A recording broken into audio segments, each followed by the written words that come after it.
Salut à tous, bienvenue pour une édition très spéciale du Point Mercato. Tout commence en Floride. David Beckham, le propriétaire de l'Inter Miami, ne s'est pas contenté de faire venir Lionel Messi. Son ambition est sans limite.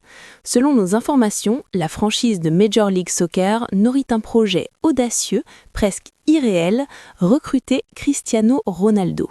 Oui, vous avez bien entendu. Beckham veut voir les deux rivaux historiques, ceux qui ont divisé le monde pendant 15 ans, porter le même maillot rose. Imaginez l'image, Lionel Messi à la passe, Cristiano Ronaldo à la finition. Actuellement à Al Nassr, le Portugais est la cible prioritaire pour compléter l'effectif galactique de Miami. Bien sûr, l'opération est économiquement complexe. Il y a des contrats, des droits d'image, des salaires astronomiques.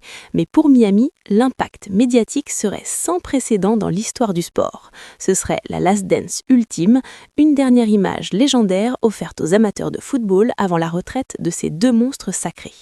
Le club floridien reste à l'affût, convaincu que l'impossible est faisable. Quittons le soleil de Miami pour la grisaille tactique de Manchester. Pep Guardiola ne dort jamais. Alors que City domine, il prépare déjà la prochaine décennie. Les Citizens ont lancé les grandes manœuvres pour régénérer leur milieu de terrain et le technicien catalan a activé son radar sur deux cibles bien précises. La cible numéro 1, c'est lui, Pablo Barrios. À seulement 22 ans, le milieu de l'Atlético Madrid a tapé dans l'œil de Guardiola. Intelligence tactique, maturité, capacité à briser les lignes, il a tout l'ADN d'un futur Citizen. Mais attention, l'Atlético Madrid connaît la valeur de son bijou. Le message est clair, aucune négociation ne débutera en dessous de 80 millions d'euros. C'est le prix à payer pour arracher l'un des plus grands espoirs espagnols. Guardiola le veut et quand City veut, City paye souvent. Mais ce n'est pas tout. Pour densifier son effectif, City regarde aussi en Première Ligue. Kiernan Dewsbury-Hall, le milieu d'Everton, est dans le viseur. À 27 ans, il est au sommet de sa forme. C'est une opportunité de marché intelligente. Everton a besoin de vendre pour équilibrer ses comptes et City est prêt à poser 40 millions d'euros. Pour le joueur, passer d'Everton à l'Etihad Stadium pour jouer le titre, c'est l'opportunité d'une vie. Parlons maintenant du dossier qui affole la France et l'Angleterre, Mason Greenwood. Depuis son arrivée à l'Olympique de Marseille, l'Anglais est tout simplement étincelant. Regardez ses chiffres. 31 matchs, 22 buts, 8 passes décisives. À 24 ans, il a retrouvé son meilleur niveau et a prouvé qu'il était un attaquant de classe mondiale. Forcément, une telle performance ne passe pas inaperçue. La Première Ligue veut rapatrier son enfant terrible et la bataille s'annonce épique. Liverpool et Tottenham sont au coude à coude. Tenez-vous bien, les deux clubs sont prêts à investir la somme colossale de 90 millions d'euros pour s'attacher à ses services. C'est un montant astronomique pour la Ligue 1. À Marseille, on sait qu'il sera impossible de rivaliser avec une telle puissance financière. Mais il y a un détail crucial dans ce dossier, un détail signé Manchester United. Lors de son transfert à l'OM, les Red Devils ont inclus une clause de revente de 50%. Concrètement, si Greenwood part pour 90 millions, l'OM ne touchera que 45 millions. L'autre moitié ira directement dans les poches de Manchester United. C'est une opération financièrement historique pour Marseille, certes, mais perdre un tel talent pour la moitié de sa valeur de transfert, c'est un véritable dilemme sportif pour Pablo Longoria. Petit récapitulatif avant de passer à la suite. Ronaldo à Miami, c'est le rêve. Barrios à City, c'est 80 millions minimum. Greenwood en Angleterre, c'est 90 millions sur la table. Le marché est en ébullition. Mais le mercato ne se joue pas seulement sur des montants records. Il se joue aussi dans les bureaux feutrés de Madrid. Nous avons mis la main sur un rapport confidentiel concernant les stratégies du Real et de l'Atlético. Analysons les mouvements clés qui se préparent dans la capitale espagnole. Voici la vue d'ensemble. Nous avons identifié 4 zones de tension majeures. Le chassé-croisé de l'Atlético, le dilemme défensif du Real, la politique jeunesse des merengues et la forteresse Chelsea qui bloque certaines issues. Commençons par les colchonneros. Diego Simeone a un problème de taille, l'avenir de Julián Álvarez. L'Argentin est une pièce maîtresse, mais il est calmement ou flot.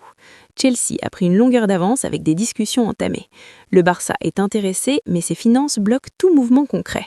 L'Atlético veut le garder, mais une offre irréfutable pourrait tout changer. Pour anticiper et renforcer sa défense, l'Atlético a identifié sa priorité, Marc Cucurella. Le latéral gauche de Chelsea plaît beaucoup à Simeone pour son intensité. Une offre est en préparation, 55 millions d'euros, 45 millions fixes plus 10 millions de bonus. Le joueur veut revenir en Espagne, le seul point de blocage, Chelsea veut du cash tout de suite sans bonus variable incertain.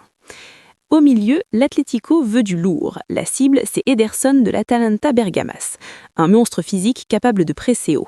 Le prix demandé est de 50 millions d'euros. C'est cher, mais c'est le prix de la qualité. Attention toutefois, la concurrence anglaise est rude sur ce dossier. Passons maintenant à la Maison Blanche. Le Real Madrid fait face à un dilemme inattendu concernant Militao.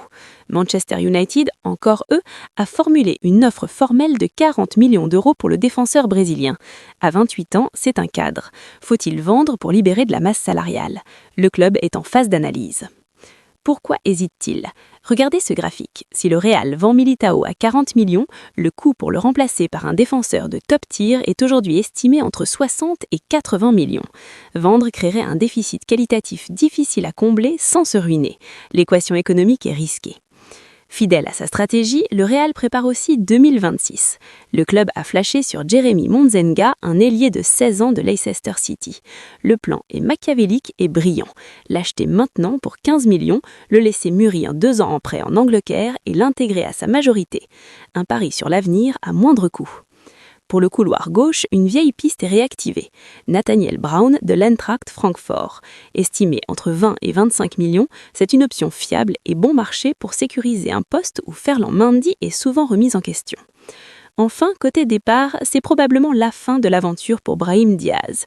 En manque de temps de jeu, le Marocain est la priorité absolue de Bournemouth. Le club anglais riche que ses ventes récentes propose 40 millions d'euros. Pour le Real, c'est une rentrée d'argent inespérée pour un remplaçant. Pour Brahim, c'est l'assurance d'être une star en Première Ligue. Pour finir ce tour d'horizon, une mise au point importante. Beaucoup de rumeurs envoyaient Enzo Fernandez au Real ou à l'Atlético. Oubliez tout. Le joueur vaut plus de 120 millions, mais surtout, il a lui-même fermé la porte. Heureux à Londres, objectif titre à Stamford Bridge. L'Argentin a stoppé net les spéculations. Il ne viendra pas en Liga cet été. C'est une fin de non-recevoir. Voilà ce qu'il faut retenir de ce dossier mercato explosif. Des départs possibles pour Brahim et Militao qui rapporteraient 80 millions au Real, l'Atlético qui va devoir sortir le chéquier pour Cucurella et Ederson, et bien sûr les sommes folles qui circulent autour de Greenwood. Maintenant, la balle est à votre camp. J'ai 2 questions pour vous aujourd'hui. Selon vous, Mason Greenwood vaut-il vraiment 90 millions d'euros? L'OM doit-il accepter de perdre sa star à ce prix? Et ce rêve américain, croyez-vous à une réunion Messi-Ronaldo à Miami ou est-ce du pur fantasme? Dites-moi tout ça en commentaire. Le marché évolue heure après heure, alors n'oubliez pas de liker la vidéo et de vous abonner pour ne pas rater la prochaine mise à jour du dossier Mercato. C'était Célina Mercato, à très vite pour de nouvelles infos.